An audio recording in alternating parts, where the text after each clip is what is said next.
Hi, folks. This is Mark by Mark A. Foster, Ph.D. for the Maoist-Third Worldist Collective.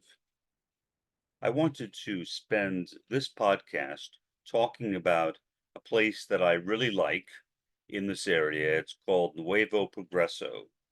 It is right across the Rio Grande Valley from Texas. You don't need a passport to get in. You don't need a birth certificate to get in. You don't even need a driver's license to get in. You simply walk right in. There's a parking lot on the right-hand side of the US, and then you just cross the border. If you want, you can drive across, but I would generally advise people against doing that because any kind of US auto insurance that you have, once you cross into Mexico, that insurance becomes invalid, meaning it's as if you are not insured.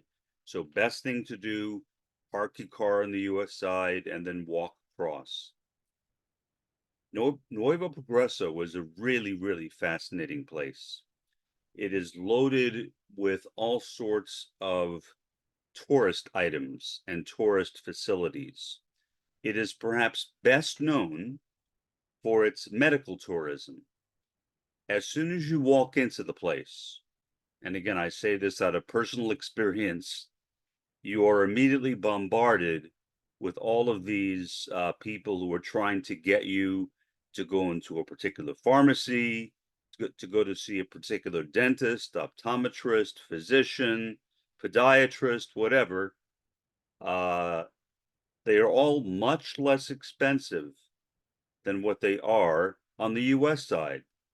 One person came up to me and said, uh, why don't you come into our pharmacy? Our prices are very low. And I responded very honestly. I felt somewhat bad about it, but I said, well, because under my plan, I have Medicare plus a really, really good supplemental plan for medication and a lot of other supplemental plans. I literally pay no money for my medication at all. He looked very upset at that, and so I wondered maybe if that's what I should have said. My intention was not to upset him, but basically, I guess to stop him from continuing to ask me to go into that particular pharmacy. But a lot of people from all over North America, United States and Canada drive down or fly down, or I guess take a bus down to that area and then go into Nuevo Progreso. And fortunately for me, it's only half an hour away. Now, Mexico itself, I can be there in 2 minutes, but there's no point in going to that part of Mexico because you cross over and there's literally nothing there.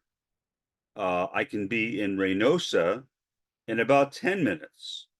But the problem with Reynosa is, although it's nice, is it is really, really dangerous. And you literally face the risk of being kidnapped by members of the drug cartels in Mexico who will hold you for ransom. And if they don't get that ransom, they will decapitate you slowly. So, doesn't sound very good to me. But Nuevo Progreso, no, perfectly safe. Maybe I shouldn't say perfectly. I mean, no place is perfectly safe, but it's safe. There's not a real risk that you will subject yourself to any kind of violent crime or property crime. Main thing is you don't look ostentatious. Um, you don't carry like a really, really big wallet in your pocket. You dress discreetly so you don't attract the attention of the people who live there. Now, why is Nuevo Progreso so safe? Now, this is the sad part of it. It is safe because the Mexican government pays off the cartels. That's why it's safe. Otherwise, that would not be safe either. Um, Unfortunately, much of Mexico is run by the cartels. Um, the police are often bought and paid for by the cartels. The military is often bought and paid for by the cartels. You don't know who in Mexico is bought and paid for by the cartels. So that's the problem. Uh, and so even Nuevo Progreso, which is a relatively safe place to go, and you go there, there are always tons and tons and tons of tourists. There still is some risk, but not really that much. But still, I would encourage any of you who have the means to get down here to visit Nuevo Progreso. You will get a taste of what the third world is like. And Nuevo Progreso is not counterfeit. It's not a phony representation of Mexico. It is Mexico. That is what Mexico really looks like. You are in Mexico when you are in Nuevo Progreso, even though you can literally see the United States from the Mexican side. In fact, I could see my car from the Mexican side. It's that close. The Rio Grande River is very, very narrow in that area. So walking across the bridge takes about 2 minutes, and it's very accessible. There are really some nice tourist shops there. I have a good friend who lives in that area. He runs a leather goods store, and I go by there and chat with him all the time whenever I'm there. He's a very friendly guy. I bought tons of what we call here truckers' wallets because I use truckers' wallets all the time. They have another name for them there. I forget what it is, but it's not a trucker's wallet, but it's the same thing. And he had two in stock, so I went ahead and bought both of them. Why not? It is really, really nice. The restaurants are spectacular. You get real Mexican food. Now, if you want Tex-Mex, which I don't, you can get Tex-Mex there.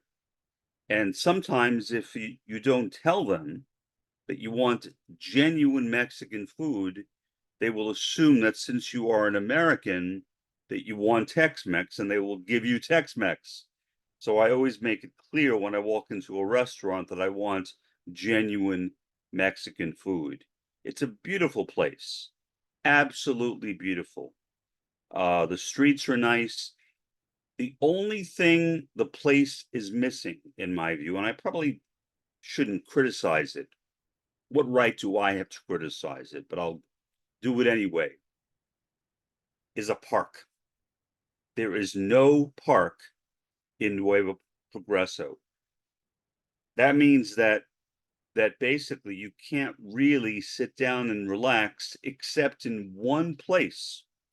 When you walk through the main gate into Nuevo Progreso, there is a store with a bench on the outside of it, and the woman who owns the store will let anyone sit on the bench who wants. And I will frequently, because I'm a 67-year-old guy, I get tired after I've walked around for a long time. I will frequently go over and sit on the bench. But if you want to find a lot of benches, a lot of places to sit, a park, that is one thing the place does not have, and I wish it did. Maybe they couldn't figure out where to put it. I don't know.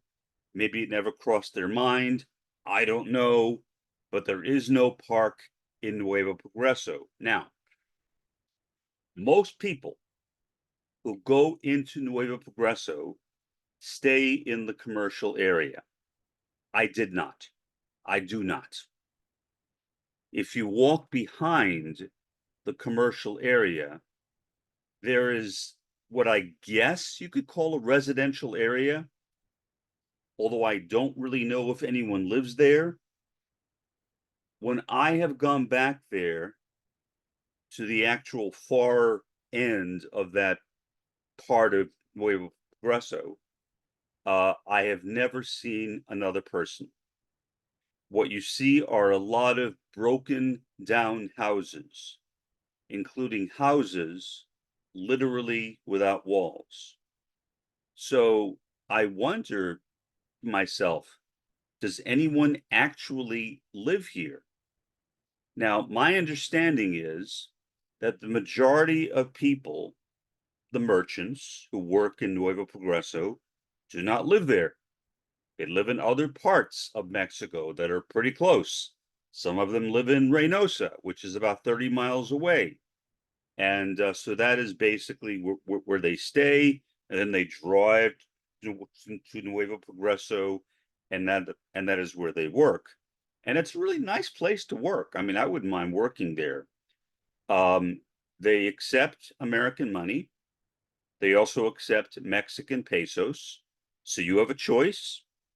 I always pay in American dollars, even though paying in Mexican pesos is cheaper. Why? Because I don't want to give them less money. I feel like that would be rude, inappropriate, um, really a bad thing to do. So I pay them in American dollars, which gives them more money than they would get in Mexican pesos. Already, the prices that they sell for things is much too low. Whenever I go into a store and I buy something, I always say, why don't you charge twice the amount of money that you're charging? And I say that with a smile on my face, so it doesn't look like I'm being condescending, which I'm not. I'm being polite, and they always smile. Now, I know why they're doing what I know why they're doing it, because that's how they attract Americans to come there, because Americans know, gee, I can cross over into Mexico, into Nuevo Progreso, and pay really, really rock bottom prices and get stuff. Now, is that stuff mostly stuff that you could not find in the US? No. There are like places like Family Dollar type stores or Dollar General stores like that, Dollar Tree stores. Uh, One place I went to like that, they had a rocking chair, and I actually bought this metal rocking chair there. And then the this person who worked in the store actually carried the rocking chair for me out to my car on the American side, and of course I tipped him for having done that. Very, very nice guy, but he did not speak a word of English. So I couldn't, I tried to engage him in a conversation, but that was not successful. They are very laid back. Mexicans, Americans, whatever, crossing back and forth from Nuevo Progreso to and from the US, they really don't care that much about identification. This guy who um, uh, took my rocking chair out to my car actually blew a kiss to the American, I guess, customs or immigration agent. I guess they knew each other, and I mean, it was kind of interesting. And that was the only thing that he did. He didn't have to show her any kind of identification. And then because they know these Mexicans who work in stores, they walk back and forth between Mexico and the parking lot in the US every day. Um, I said, how many times do you walk over?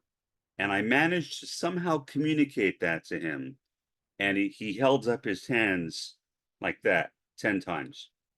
So he said about 10 times a day, he makes a round trip journey between Mexico, Nuevo Progreso, and this parking lot in the US to carry merchandise out to the car.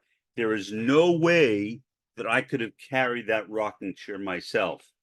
Well, maybe I could have, but I probably would have been sore for weeks. It was a relatively heavy rocking chair. I did end up scraping the side of my car, but so what? The car is already scraped up, so who cares? I like the rocking chair. I keep it in my spare bedroom. I keep another rocking chair in my main bedroom, and I keep a wooden rocking chair out on the front porch. So I have 3 rocking chairs. Why? I don't know. I should not have 3 rocking chairs, but I do. Okay. When I walked to the back that I mentioned of Nuevo Progreso, that area where I said that nobody goes to, where I saw all those broken homes, the only beings who were there were these small, friendly dogs. That was it. And the dogs ran up to me and I pet them. So, based upon that, I assumed that those dogs are owned by somebody, but for the life of me, I don't know who, because literally I did not see a soul in that entire part of Nuevo Progreso, and nobody goes there. I think they think it's dangerous, so they stay in the commercial area. As a sociologist, I don't care. I wanted to see the whole place, so I went back there. No, it wasn't dangerous, but I was simply there alone. On my way back to the main shopping area of the town, I passed a guy. He asked me if I had 2 quarters, and I reached into my pocket. I said, "I'm sorry, sir. Uh, I only have 1 quarter." I thought he was a beggar, and so I gave him 1 quarter. He opened up his hands, and there was marijuana. There was pot, and I said, "Oh, I'm sorry. I don't smoke pot." And so then he offered to give me back the quarter, and I said, "No, no, no, keep it." I felt really guilty afterwards. I thought, why didn't I give this guy $20 or $40 or even $100? I had it with me. I mean, I'm a multimillionaire. I could afford it. I felt really bad at not having done that. So if I see him again, which I haven't, but if I ever do, I will give him a lot more money, because again, I felt so guilty at not having done that. Now, the majority of people, the merchants that you meet in Nuevo Progreso, do speak English, fluent English. Well, for obvious reasons, because they deal every day with Americans and they have to be able to communicate with us. And I can't speak Spanish. I wish I could. I made the mistake of studying French in high school, not Spanish. I did take 1 course, 1 semester of Spanish as a part of my Ph.D. program, and then 1 semester of French, but that was just translation. That wasn't conversational Spanish. And so I never learned how to speak Spanish effectively. What I really need to do is to get myself into a kind of immersion program. And they do have those around here, where I will actually be in a place where nothing but Spanish is spoken. And hopefully from that, I will learn how to speak Spanish. Little tidbit. I attended one of the gatherings of our condo.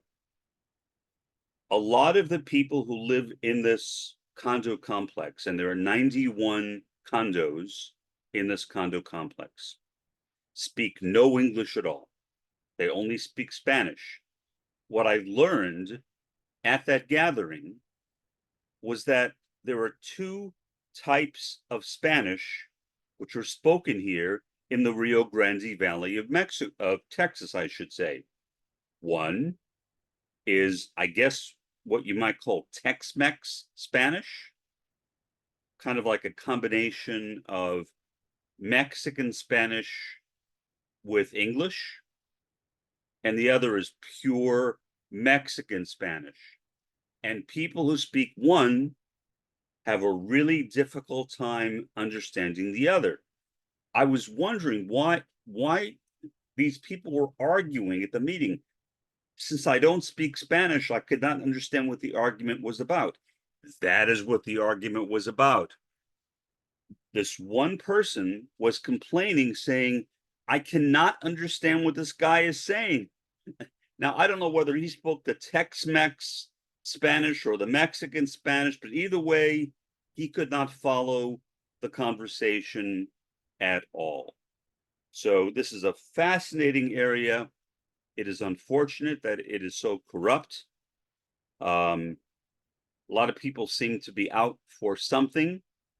I was told that it's sometimes referred to as the dribbling effect or something like that, where the corruption from Mexico has kind of made its way over onto the other side of the Rio Grande Valley here in Texas.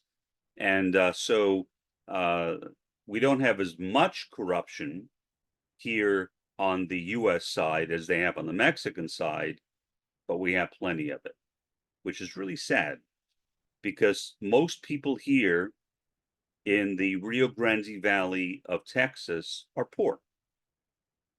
And they can't really afford that much. Give you one example. Medical bills. This place, the Rio Grande Valley of Texas, has the second highest medical costs in the US, following Miami, Florida. Does that make any sense? Makes no sense at all, at least not any rational sense. But it makes sense when you look beneath the surface. It's because of all the corruption. People, many people, not everyone, but enough people try to screw each other over as much as they can. You call up businesses, they generally don't answer the phone. Doesn't matter what it is, whether it's an auto repair shop, whether it's a physician's office, whatever, people here generally, businesses do not answer the phones.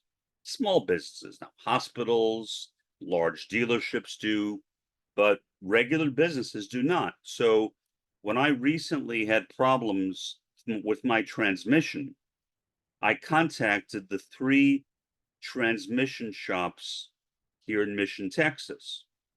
2, nobody answered. The 3rd, I got voicemail and I left a message with my phone number. Nobody ever called me back.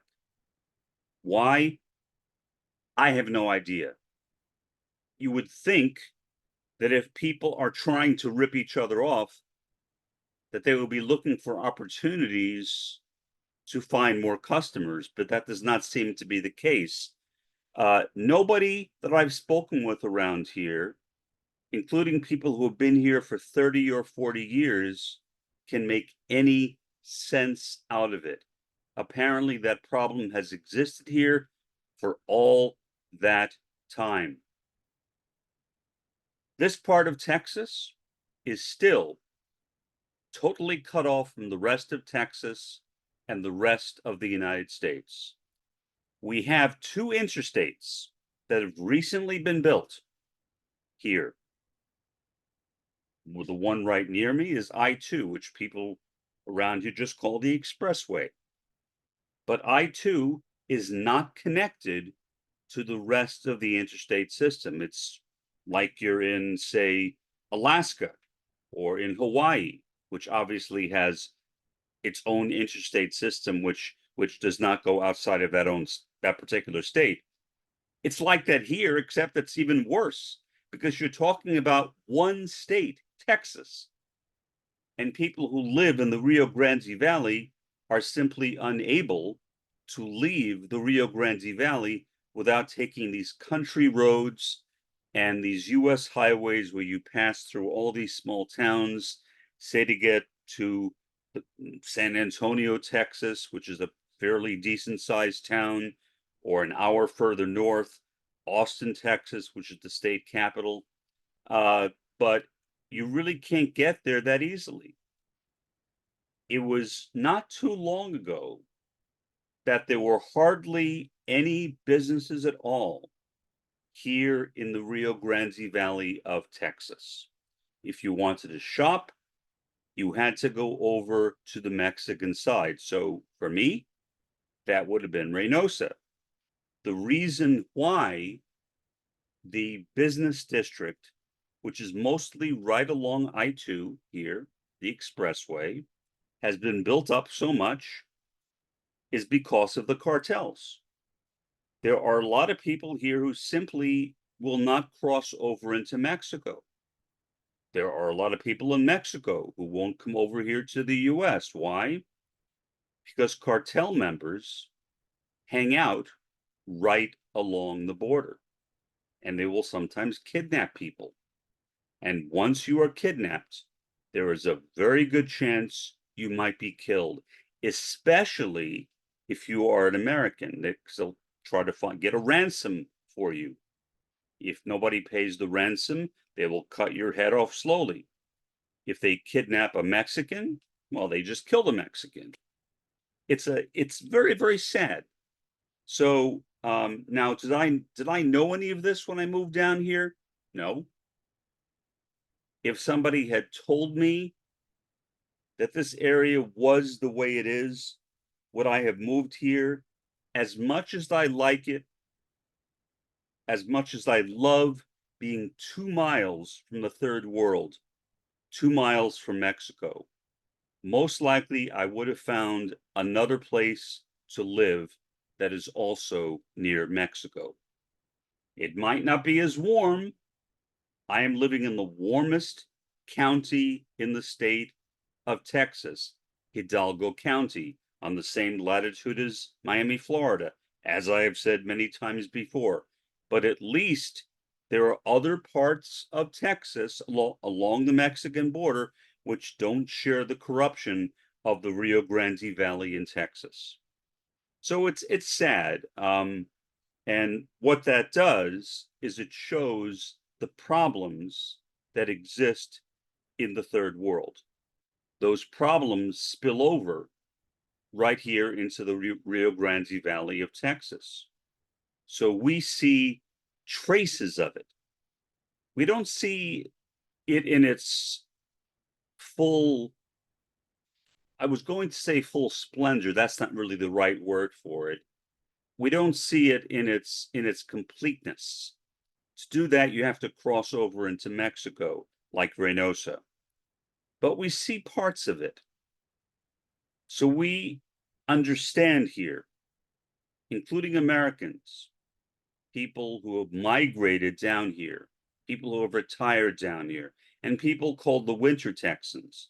The Winter Texans are people from up north, like, say, Minnesota, Nebraska, who spend the winter living here in the Rio Grande Valley and then spend the warmer months living back up in their homes up north. So they see it too. They see the problems. They know what the issues are. One of them said recently to my neighbor, "How do you ever get anything done here when people simply will not call you back?" And people are always looking for ways to rip everyone else off. Why? Because they're poor. And again, it's the corruption from Mexico, which has infiltrated this part of Texas as well. So, my point, I am a first-hand witness to the splitting, as Roy Bhaskar called it, between the first world and the third world.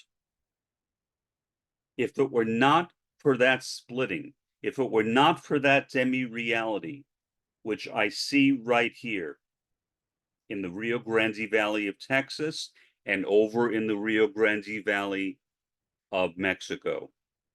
If it were not for that splitting, these problems simply would not exist.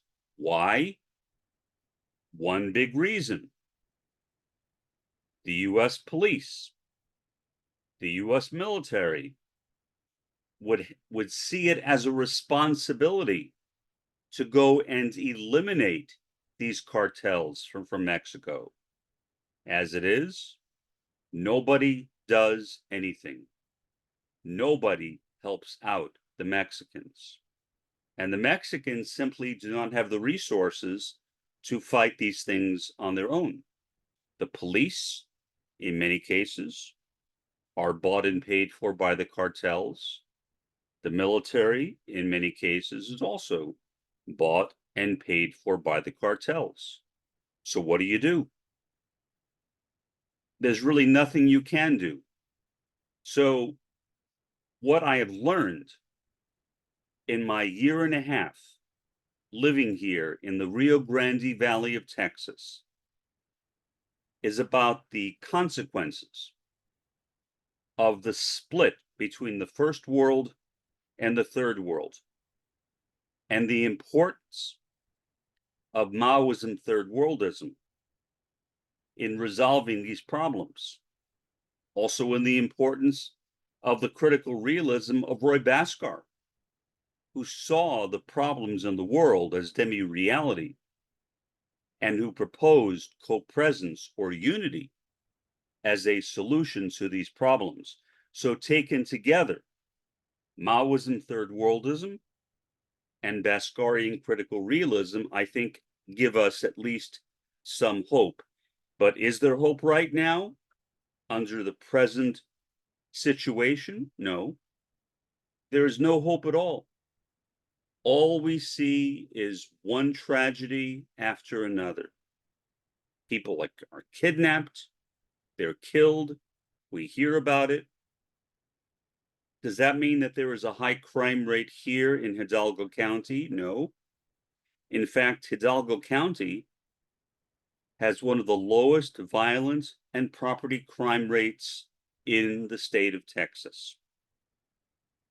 So this area is not really filled with crime in the sense of property crime or executions, killings, murders. We don't have that here. This is a very safe place to go. Now, if you go to a store, not so much, because you might get ripped off. But in terms of just walking around, you're not in any danger. I mean, there aren't gangs stalking the streets, waiting to kidnap you here in the US. There are members of cartels who live right here in Mission and in some of the cities which adjoin the city of Mission. They live right here. And Border Patrol and the police don't bother them. There are a number of reasons for that. One, you really can't stop and frisk unless you have a reason to do so. So just because you may think that somebody is quote unquote undocumented is not evidence. Second, many of the police, many members of Border Patrol also receive payola from the cartels. And every month we read about Border Patrol members who have been fired because they have been found complicit in the activities of the cartels. So those kinds of things are sad. But again, it's what we read. It's not what we see. We don't see any of this stuff. We see Border Patrol vans all over the place. They're literally all over the place. When you just drive around this area, they even give traffic tickets, and I don't know how that's legal because they are federal police like the FBI. I didn't know that federal police could give traffic tickets, but I guess they can. Maybe they're deputized to do that. They do give traffic tickets. I have not gotten a traffic ticket since I've been down here, but I know people who have, and they've been given those traffic tickets by Border Patrol, which again, I don't understand, but what difference does that make? So my conclusion is that I would strongly encourage you, if you have the time, to come down here. If you are, say, a high school or college student, and you can afford it, it's very, very cheap living here. You can spend a summer living in this area and traveling to Nuevo Progreso at least. And if you are daring enough, although I would not necessarily recommend it, to Reynosa. You can get to know some of the people in this area, even better if you know Spanish. But even if you don't, you can still get by. I don't speak Spanish, although I'm gradually learning a word here and there so I can understand people to some extent. But I would strongly encourage you to come down here. If you are older, I would encourage you to come down here on a vacation. Take a vacation to this area, like to McAllen, which is the city right next to Mission. It's slightly larger than Mission. It's a very nice town. You can spend time there. You can drive over to Nuevo Progreso, get a slice of Mexican life there, and hopefully engage with Mexican Americans and with Mexicans while you were in this area. This has been Mark by Mark A. Foster, Ph.D. for the Maoist-Third Worldist Collective. Have a pleasant day and an even better day tomorrow.